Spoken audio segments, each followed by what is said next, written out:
இன்னைக்கு மலேசியால எங்களோட ஈவினிங் ரொட்டீன் எப்படி போச்சுன்னு பார்க்கலாமா? ஈவினிங் இருக்கிற கிளைமேட்டுக்கு சூடா தட்டப்பயிரும், டீயும் குடிக்கலான்னு தோணுச்சு. ஸோ ஃபஸ்ட்டு குக்கரில தட்டப்பயிர வச்சுட்டேன். இதுலயே உப்பு போட்டு வச்சுட்டேன். ஓகே. ஒரு சின்ன டிப்ஸ் இதில.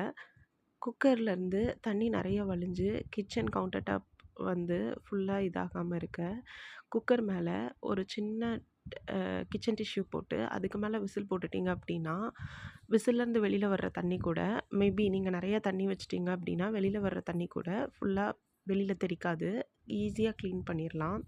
ஓகே. டீக்கு பால வச்சுட்டேன். இப்ப அதுக்காக ஏலக்காய், இஞ்சி எல்லாம் போட்டு ஸ்ட்ராங்கா குடிக்கலான்னு சொல்லிட்டு, எங்க வீட்ல எல்லாருக்குமே ஏலக்காய், இஞ்சி போட்டா மட்டும் தான் டீ குடிக்கவே ரொம்ப பிடிக்கும்.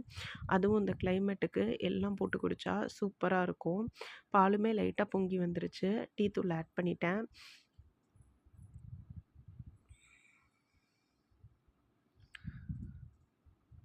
கொஞ்சம் ஸ்ட்ராங்கா போடணும். அதனால கொஞ்சம் நெறையவே டீ தூள் ஆட் பண்ணிக்கிட்டேன்.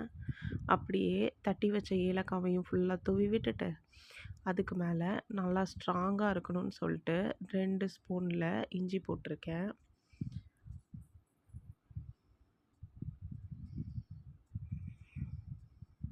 இதுதாங்க என்னோட குட்டி கிச்சன். என்னோட கிச்சன் டூர் வேணும்னா மறக்காம கமெண்ட்ல சொல்லுங்க.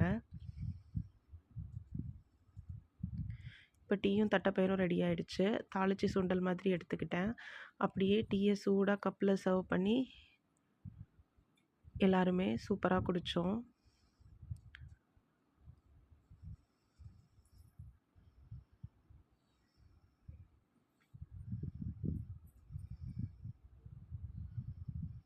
கடைசியா ஒரு சின்ன ப்ரேயர போட்டுட்டு இந்த ஃப்ரைடேவ ஹேப்பியா முடிச்சுட்டோம்.